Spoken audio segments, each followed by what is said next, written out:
Hello everyone, this is Joseph Osco with A&P's Roundtable for today, February the 22nd, 2014. Today my co-host Franco Canati was unable to attend. Those of you who saw yesterday's clip know that he is still involved with A&P. Today we're here with Don Herion, retired Chicago Police Department Sergeant Detective and former outfit bookmaker and in addition to that, legal gaming agent, Mr. Harvey. Gentlemen, thank you for being with us with American News Post today. Some of the comments that came in from multiple sources right after last week's show with you, Mr. Harvey, showed me that some people are somewhat interested in knowing about the various elements of people that you've dealt with in your career as an outfit bookmaker, a gaming agent,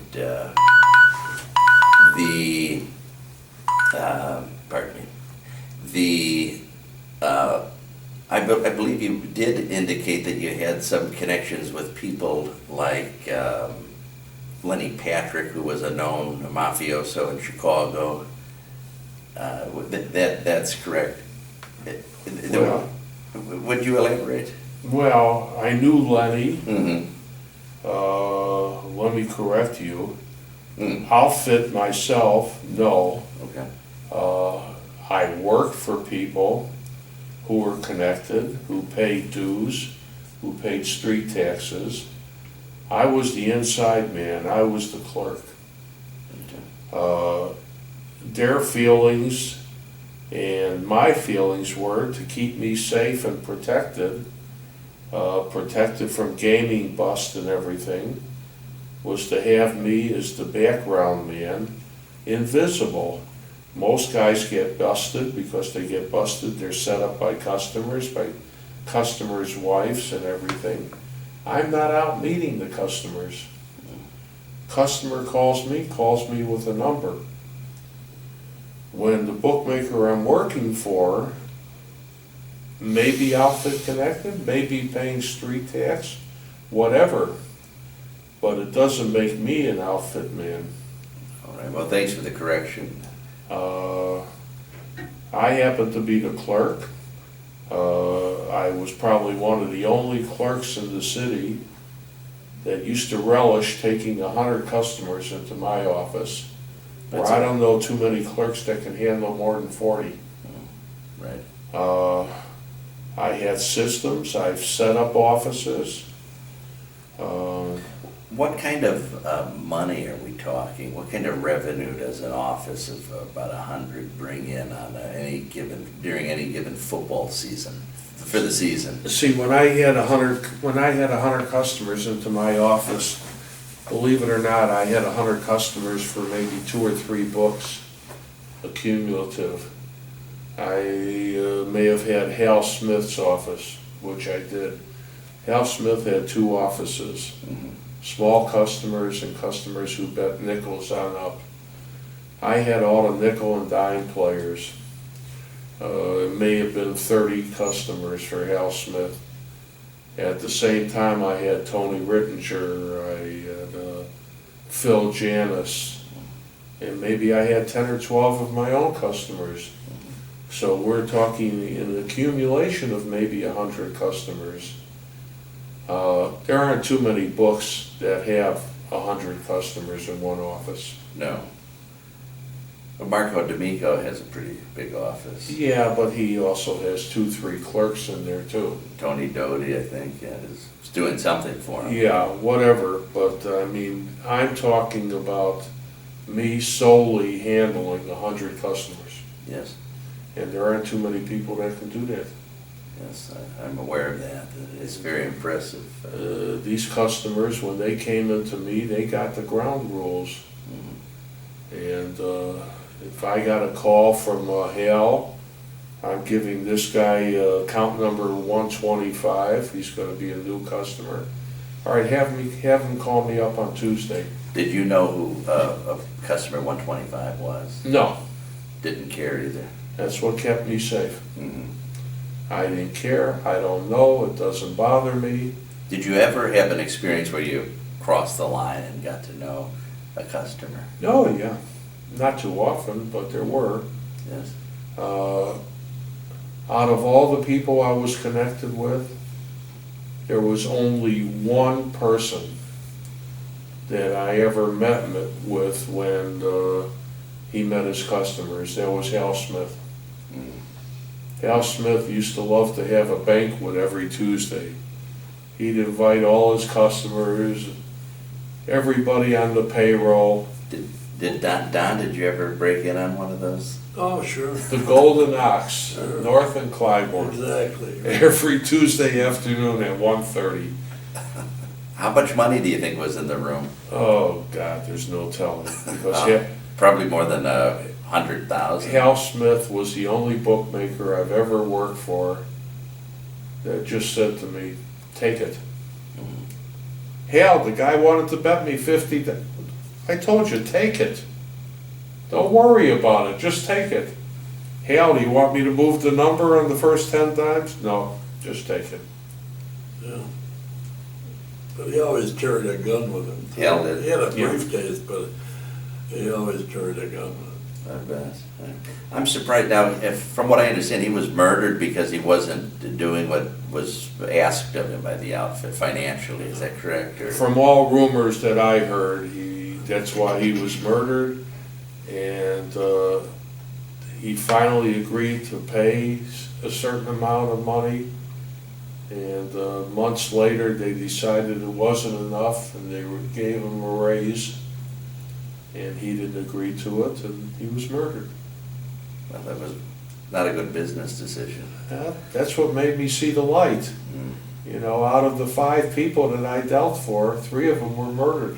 Who's the suspect in the Hal Smith? Were there any suspects, a short list, do you? Well, Bill Jehoda set him up at his house in Long Grove, I think it was, And that's BJ. from what I Yeah, remember. BJ Jehoda. and he felt guilty about that. Anyway, it was Rocky and Felice, Bobby Salerno, Louis Marino, and Bob Bellavia. They were convicted of his murder because of Jehoda becoming a federal witness. I see, yes. And he thought that he was going to get involved because it was his house, and that scared him, and he didn't want to be involved. That's when he started wearing a wire. I see. And he got a lot of information. He wore a wire for 3 years, I believe. And he was really nervous wearing it. Yeah, I would imagine it. Was it strapped to the chest cavity, or was it? As far as I know, it was on his chest. I know in later years, during the Family Secrets trial, it came out, the stool pigeon Frank Calabrese Jr., who put his father in prison, or helped, had a wire that the government installed in some headphone. He would pretend he was listening to the radio, or was in, and then I think Bob Cooley they put it in his glass frame? I don't know. I don't know where they did. They Today put they can put it yeah. anywhere. Yeah, I suppose they can. If they even need a bug anymore, maybe they can shoot a Maybe, laser exactly, or something. right. Now, in your dealings with Hal Smith,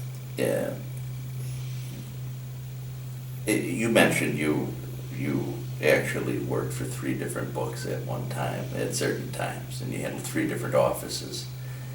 Out of the same location. Of course. Would you feel uncomfortable answering the question if I asked you, did you ever seldomly hold bets and play them against other offices to try to make a couple of bucks for yourself? Never. Okay. And do people in your position try to do that? I'd say nobody does that. Mm-hmm. Because you have to be in the position where you know your customers. In other words, if I'm in a position where the guy calling me up gives me a number and I don't know him personally, how can I hold this bet? How can I collect if I win? Yes. You may find clerks that get in cahoots with customers I see. and try and put a bet in after the game started, or maybe even if he's not taken off when the game's completed. Let me add $500 to your figure this week. We'll split it up. But as far as a clerk holding bets, that's unreasonable. It's illogical. Do you think books themselves, bookmakers themselves, sometimes start gambling against, with their personal money against their office, and catch themselves in the switch? I'm trying to figure out guys like Michael Magnifici, who was a pretty big bookmaker. He had a big office. That probably inherited a lot of it from his dad and Marco before Marco went away. But he's financially destroyed today, and I wonder, how does a guy that might have been making himself a couple of $100,000 a year, how does he lose everything? How does a bookmaker lose everything? It's not cut and dry because you're a bookmaker that you're going to win. Mm-hmm. You start gambling as a bookmaker, you may lose. Sure. Being a bookmaker is no different than any other business. You balance your books, you get rid of overage. All of a sudden, the bookmaker starts to think that he's an expert. Everybody in the world bet Alabama against this team. I'm going to hold it. So now you're putting yourself in a gambling position. You say to yourself, I want to take a position of 5,000 in the game, 10,000 in the game, whatever. Here's a hypothetical case. You've got 30,000 on one side, Yes. and 15,000 on the other side. So now you're over 15,000. Yes. But if the 15,000 loses, you're collecting 18,500. Yes. So now you're reducing it to 10,000 over. Yes. So you lay off 5,000. You take a position. I'm going to gamble 5,000 on the game. I'm not going to hold every cent. You're not going. The bookmakers that start to think the customers are suckers, now they're more sophisticated. They're more than they were before. You think the internet helps that? Oh, everything helps it. I mean, every bit of information. The NFL, there used to be a law in the NFL that they would have to report, that each team would have to report injuries by Thursday. Yes. And the opposing team would know who's not going to play and who's going to play. Now all of a sudden the NFL relaxed that rule. They're questionable. They're a game time decision. How many times have you heard that on television? Sure. So-and-so's a game time decision. Years ago it was never like that. You had a report by Thursday at midnight who was not going to play. And I don't know if it's to help the gamblers. There are certain people who know this game time decision is not a game time decision. He's going to play, he's not going to play. But, it depends on the right people in the know. Lefty Rosenthal. And for those of you who are out there who may not know who Mr. Harvey is referring to, Lefty Rosenthal was the person that I believe was a figure or a character in the famous movie Casino, and that was played by Robert De Niro. Robert De Niro. But Lefty used to do something real cute to show you how novice the customers were. When they stripped Lefty of his gaming license, he assumed the title, he was in charge of food and beverage. And then to spite gaming, he had a midnight show on Saturday night in Las Vegas. Talk show like a Johnny Carson show or something. Sinatra, Joey Bishop, he had all these guests on his show. And everybody breathlessly used to wait for Lefty's game of the week. So he'd have his clerk sitting there, and all of a sudden he'd take one of the clerks and go into the book and make the Bears 8.5, from 7 to 8.5. And now Lefty gets on the show, and my best bet is the Bears this week. Now everybody runs in and they're laying 8.5 on a game, but those were days when everybody was a novice.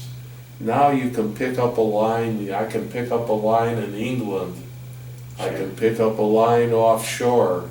You can compare lines. There's programs that I could pick up 12 casino lines in Vegas at the same time on the same screen. So you can't get away with that. Everybody's more knowledgeable. Now when the bookmaker puts himself on a plateau where he's smarter than everybody and he's going to start holding these positions, I've known a lot of books that have gone broke. Sure. It's very easy to do. What's the best better to have? Like a guy that's betting $25 and $50 a game, or a guy that's betting $1,000, $5,000 a game? $20 and $50 bettors. If you get Parlay bettors. Yes. Let them give me parlays. I used to have a little route where I took in about $20,000 a week in parlay cards where they had to pick 3 winners. Sure. I never paid off a card. Maybe a couple 3-teamers, $10, they got $60. Interesting. But never. I had the airport years ago. I had a certain police department. Who would you address at the airport? Cab drivers and things like that, or? I had one of the main baggage handlers. Oh, Wherever they went after that, I don't know. He got his commission. He passed it around the airport. Yes. Maybe there were cab drivers, maybe there were other airlines, baggage handlers, ticket writers. He collected it. He collected it on Friday night. Saturday morning at 6 in the morning, I was picking it up from him. But that's a good job for the baggage handler. He got 25% off the top. Yeah, there was a 25%. You book commission. $1,000 and he gets 25%. Sure. He doesn't have to worry about a thing. Just turn it into him. Show you how profitable parlay cards were. You're giving a runner 25% commission. So what do you want? I don't want the dime better. This is the Sharpie that's going to bet one game. That's another thing. When you were, would I be correct in saying that you would run an office? Is that one way of calling it? Yeah. How would you feel about a bettor that would call infrequently and want to make a big play and didn't want to be a steady bettor? Did you try to stay clear of guys like that? They weren't my customers, so it's not Gotcha. a matter of.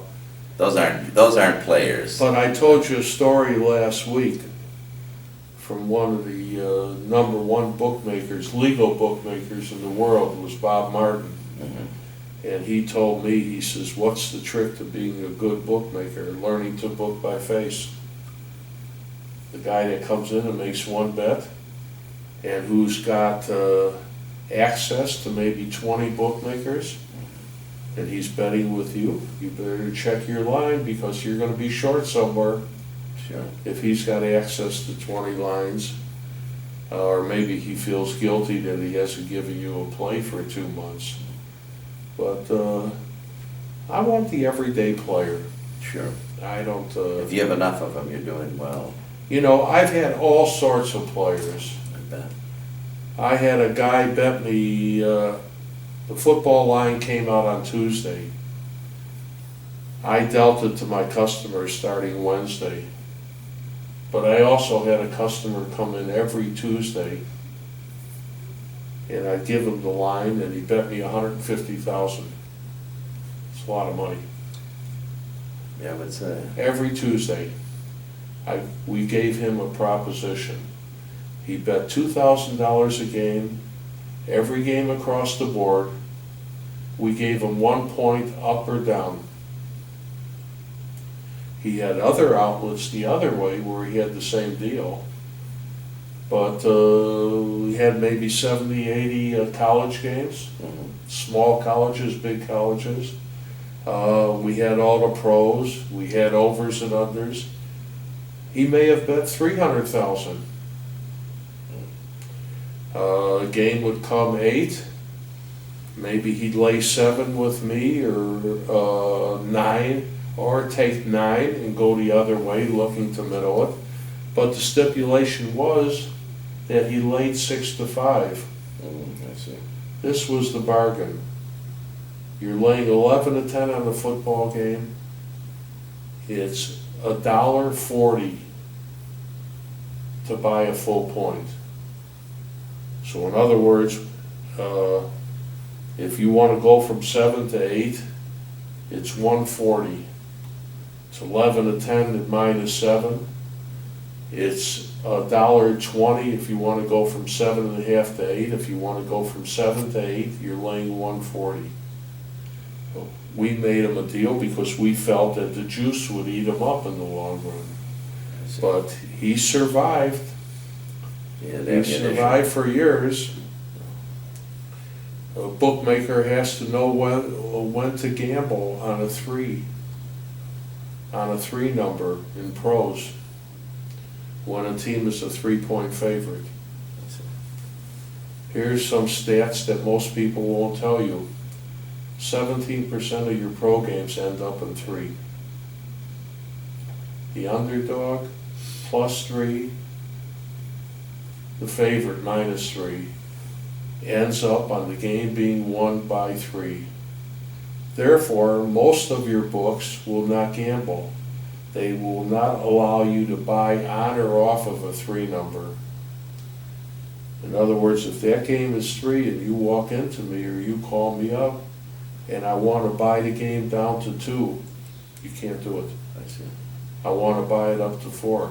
I won't take it. You cannot go on or off 3. And there's a reason for it. Then you get the bookmaker with the big swollen head.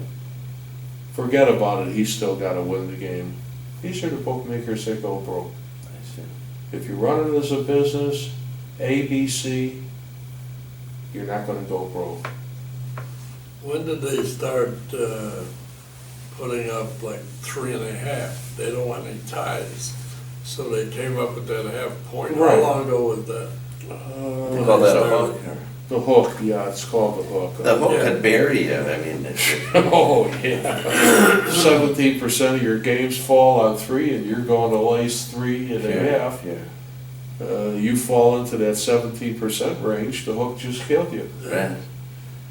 Probably about 20, 25 years ago they went to the Yeah. halves. Because there were too many Sharpies out there that are trying to middle games and side games. Sure. Well, the craziest guy was Hal Smith. He, like Harvey said, I got a guy once I bet 50,000 on this game. He didn't care. He just Sure. didn't care. He had everybody betting on one game, and he held it. He could lay it off or whatever, and he didn't know. I told him, I says, "You want me to move the number? I'm used to Vegas. They get 10,000 on a game, 20,000, whatever their limits are, 5,000. They move it." I see. I said to him one day, I says, "Hal, how much do you want to hold on the game?" "What do you mean hold?" He says, "If they give it to you, you take it." I says, "Any amount, Hal?" He says, "Unless I tell you this player's got a limit," he says, "they're open." That was his exact words. What about that Bobby Johnson? You were betting some people with him, right? You were handling some of his customers? Yeah, Bobby Johnson was a Southside bookmaker. They said he committed suicide in the federal lockup, but he wouldn't pay taxes. I see. But Bobby, I had 10 of his customers. I'd see Bobby maybe once a year. Yes. We'd meet for a drink. Bobby would send me the money. He'd call me up, take me off. By taking me off, and this eliminates what you asked me before. I close my book at 6:30 at night. There is somebody at another location calls me at 6:40. he writes down a copy of all my plays. I repeat everything to him. Therefore, if I walk out the door and get knocked off, I've lost the papers, but he has a copy. I see. If you get knocked off, you get busted by the cops, every player, ironically, is going to win that day. And word's going to get around, so therefore there's a copy of the plays. So to say that a bookmaker clerk is holding plays and if he loses he's going to put them back in, it doesn't happen. It doesn't happen like that. Sure. Happens in the movies. Sure. That's good information. Uh, In your dealings with some of these people, do the names Nick Gio or Jimmy Lavelli ring a bell? Oh yeah, I've had a meeting with Jimmy Lavelli once. That's what made me see the light. Jimmy Lavelli. Now, you know, I heard through some law enforcement contacts approximately 4 or 5 years ago, at that time, that he was probably recently murdered, purportedly somewhere in the East Coast area, found with a bullet or bullets in his head. I have no idea. Otherwise, he's believed to be in protective custody, if that's not accurate. Jimmy Lavelli, all I know is he turned on everybody. He was a federal witness. He was very close with Bill Dodano III. I got a call with a bad situation that I got into from Jimmy Lavelli. He came out to Vegas to see me. We ironed everything out. In fact, he wanted me to come back and work in office for football for him, which I never did. And I met Jimmy once.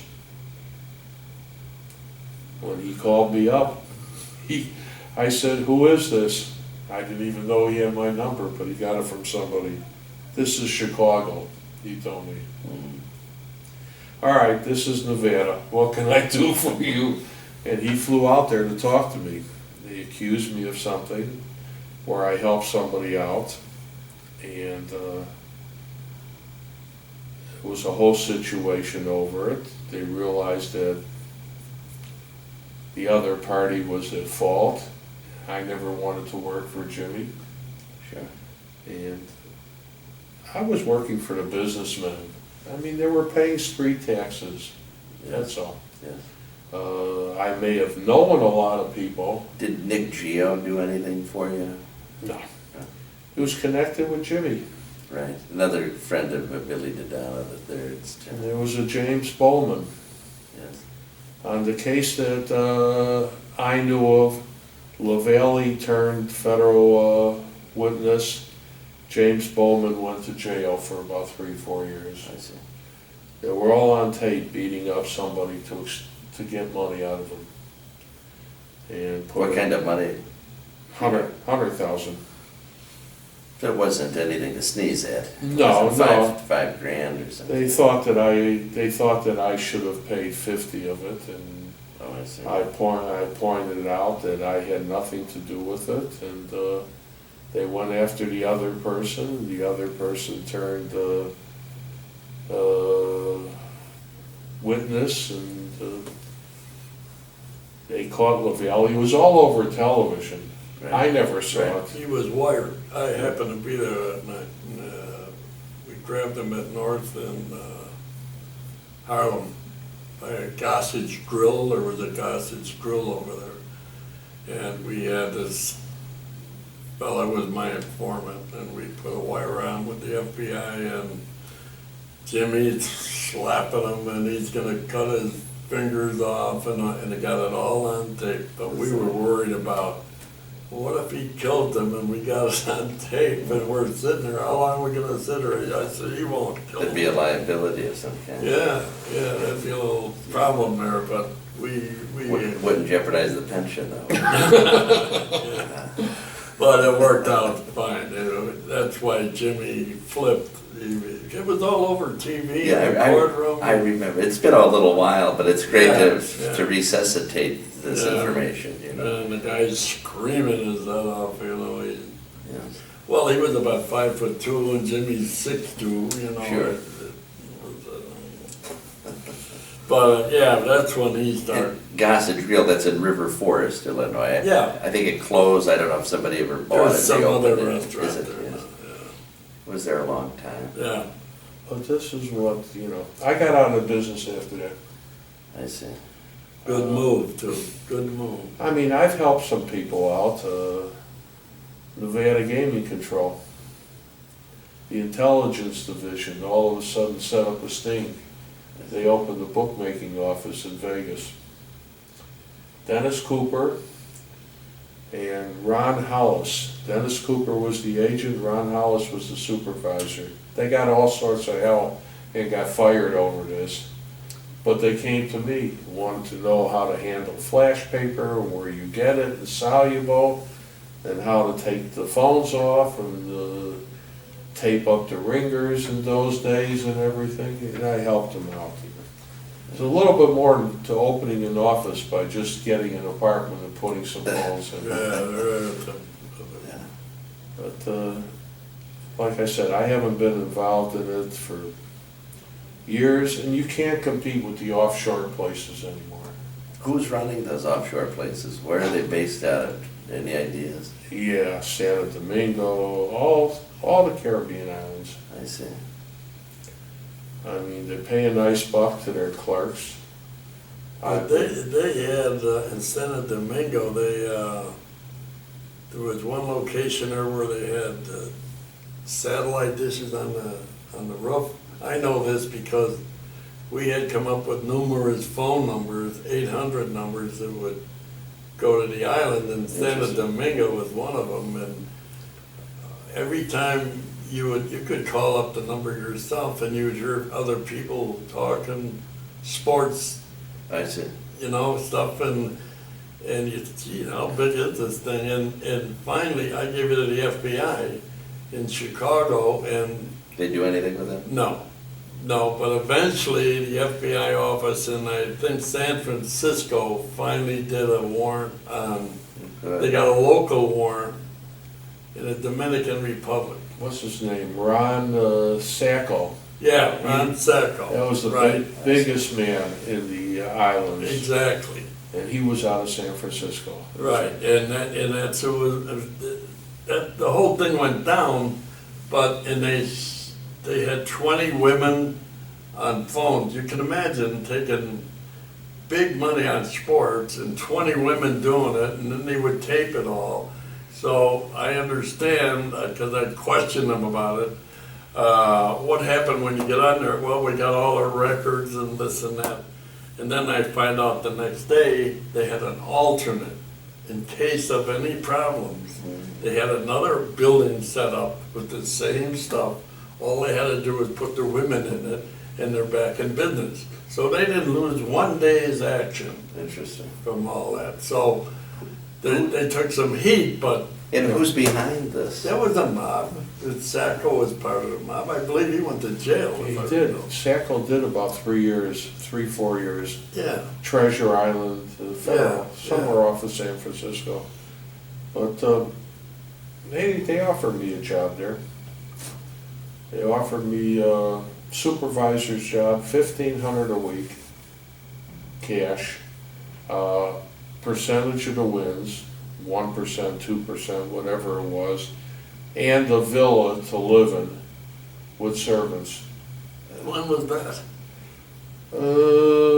Almost sounds like a Catholic bishop's Probably about 12 years ago. benefits or something. When Sacco was having all the problems, Oh, okay. there was somebody from Vegas that moved down there. His name was Frankie Mastriani. And Frankie was from Alabama, another big book. He opened up a place down there in the Dominican Republic, and they kept moving, and Pinnacle was the name of one of them. American something was another one. And they probably had anywhere from 20 to 40 clerks working in office. It was unbelievable. But people have asked me, I can call the island. I said, it's illegal to call from here It is. They're making a sports bet. I never looked into it, never even thought about it because I'm not a bettor, but you said that on one of the last shows we did. It's illegal. It is Can't do it. illegal. A But call from Chicago, this island Anywhere. enterprise from and place anywhere, it back. but you're gonna have the FBI come in your house, and, I mean, it's impossible to Yes. check on it, it's just impossible, so. And how are these people paid? How are the bettors paid? Through some kind of They have accounts? each city has major agents that just do the payoff and collecting. Right. But, I mean, there's so many problems with it. A funny story, I walk into the Bellagio Hotel about 5-6 years ago. And I walk into the sports book and I know somebody there, and he comes up to me, he says, Harv, he says, you wanna make $500? He says, all you gotta do is run across the street with this guy to the Barbary Coast. Tell me about it. This guy wants you to wire out $20,000 to somebody. He's done it a couple times. He can't keep doing it under his name. I says, am I paying cash? Yeah. Well, it's not illegal. So I go to the Barbary Coast, the Western Union office, wire it out. He supplies me with the name and the address and everything. Half an hour later, my cell phone rings. I pick up the cell phone, I says, yes. This is Western Union Security. We noticed that you just sent out 20,000 to Puerto Rico from the Barbary Coast. I says, yeah. Can we ask you how you obtained it or what it's for? I says, isn't that personal information? Well, we just want to make sure that it's not going to an illegal bookmaking operation down there. I says, no, matter of fact is I just want 25,000 on the tables and don't want to carry all that money with me because I'm too susceptible to blow it back.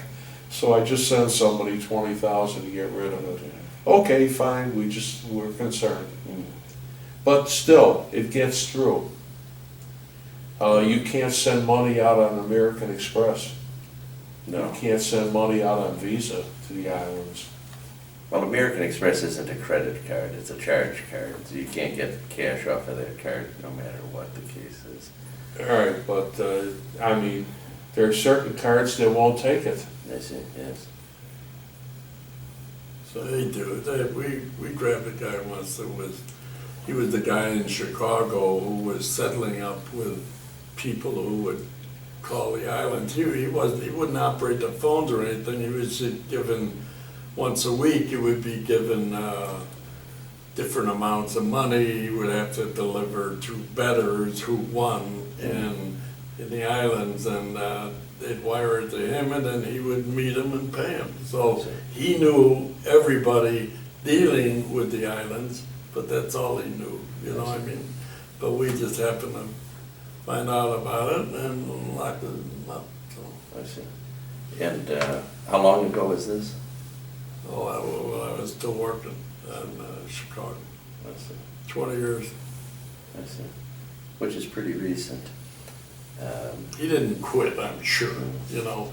We always think, well, that's it, we knocked him out of business. No.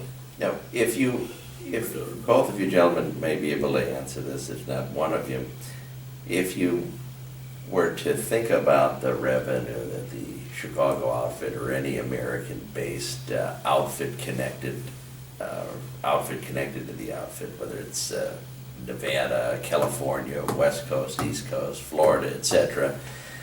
If you looked at it on a national level and imagined or thought about what the estimated gaming revenue is in 1965, percentages now, today in 2014, what do you think the percentage is of revenue that's coming in comparison to today, in comparison to 1965? I'm trying to get a feel for how strong gaming revenue is in today's world. I couldn't give you figures, but I could tell you that the gaming revenue is much greater now because everybody's talking on every show.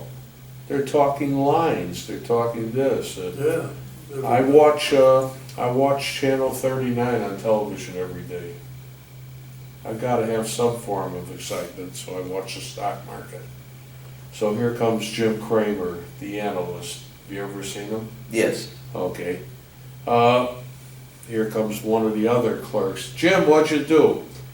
I think the Eagles are a steal -6. He says, how can those fools make the game 6? I mean, everybody's talking, everybody's Pardon publicizing. me, I thought this was off, everybody. Isn't that a nice medieval tune, is what it's called? There's nobody, in my opinion, can come up with a figure. They do eventually, the FBI or the IRS come up with a gross figure and all this. It's all, how do you know? You know, Right. it's impossible, you can't. But it's in the billions, I'm sure. I would say that. And what, you've been out of the business over 10 years? Would that be a fair assessment? Yeah, maybe 7 to 10 years. I mean, I still have a lot of acquaintances in the business. I make an occasional wager myself. I know most of the people in the legitimate books. Well, What? you mentioned Johnson, who's dead. Yeah, The Bobby You Johnson. mentioned Hal Johnson. Smith, who's dead. Tony Rittinger. How about Tony Tony- Rittinger? Yes. That's Tony- an interesting. Yeah, Tony Rittinger, they lured him to a pizza restaurant on Halloween night. Where? Fullerton and Cicero. Mama Luna's was the Mama name. Luna's. Yeah, 4800 was. Fullerton, 4800 Yeah. West. And they lured him there to give him pizza, or? No, he refused to pay taxes. I see. And they got to one of his customers who made arrangements to settle up with him there. I see. And they whacked him right in the restaurant, walked in with hockey mask on. It was And- Halloween night. Who were the suspects in that hit? Herion and Bush. And this was in the 70s, I would assume. I do believe it was. Yes. Rittinger was killed in 74, 75. I was his phone man on occasions. I see. He was young. He was like 34 years old or something. Yeah, he was a widower, had a couple young kids. Yeah. I don't know how his wife died or what happened. He used to live in the vicinity of 5400 North Magnolia. And we used to meet for lunch every Tuesday at Laurie's Pizza, Belmont and Broadway. Not Belmont, excuse me, Foster and Broadway. I see.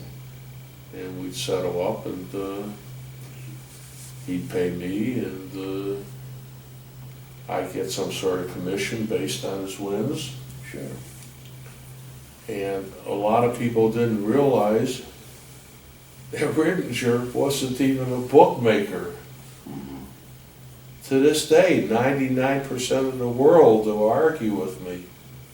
Rittinger was just trying to make a living on the juice mostly. Those rumors of him taking $30,000 a day, he'd be balancing his books. He'd give a lot of his overage to, that's how I met him, to Phil Janis, to Hal Smith. He wanted 20,000 on each side of the game. Let him sit back and not care who won and make $2,000. He was supporting, he owned a little apartment building, he was supporting 2 young kids. He was in his early 30s and he refused to pay taxes. One guy, I think it was Harry, had a shotgun, and I think it happened about 9 at night, Halloween night, like you said. And there were a lot of kids trick-or-treating in his pizza. They didn't care. He was sitting in the booth, and they blew his head all over the place in front of all the kids. And then the other guy had a 30-30, I think. And they really did him in front of all those kids. and ran out. I think the car was in the alley and took off. So they made a point. They're making a point. That's what it was, making a point, because it doesn't seem logical to kill someone you're trying to get money out of. It almost seems like a guarantee that you're not gonna get any more money. Well, they made a lot of points. But they made a lot of points and therefore got a lot of money out of other people. There was 5 bookmakers over the years that I worked for, maybe 6, and 4 of them were killed. Keggy, did you ever deal with Keggy? Hmm? Keggy, remember him? Who's Keggy? That I'm not aware. He worked for the city. He was a bookmaker. He was an informant of mine, and I locked him up a few times. Do you have his full name? Nick Galanos. Would it be pronounced Galanos or Galanos? G-A-L-A-N-O-S. I know the name now. Now I know the name. He weighed, Keggy is the keg, like he weighed 400 pounds. Sure. He was 5'7" or something. I see. And they killed him in his house. He lived around Wabansia and Oak Park by himself. And they found him, they shot him 7 times in the head with a .45 to make sure he was dead. And he told me about Harry and Butch years ago when they started out with that street tag stuff. Yeah, Harry and Butch started it with Ferriola was Harry's uncle. Joe Nagall, they call him. And they were charging it was a midget actually, a guy named Testa. And he was like 4 foot something, but he was booking and they charged him $300 a month. I said, well, what happened with a bookmaker, like when Harvey was in business, if you got arrested, someone would come out and put up bail money for him to get out of jail, either Hal Smith or Janice or somebody. But for the $300 a month, I asked Keggy, what do you get for that? He said, nothing, you stay alive.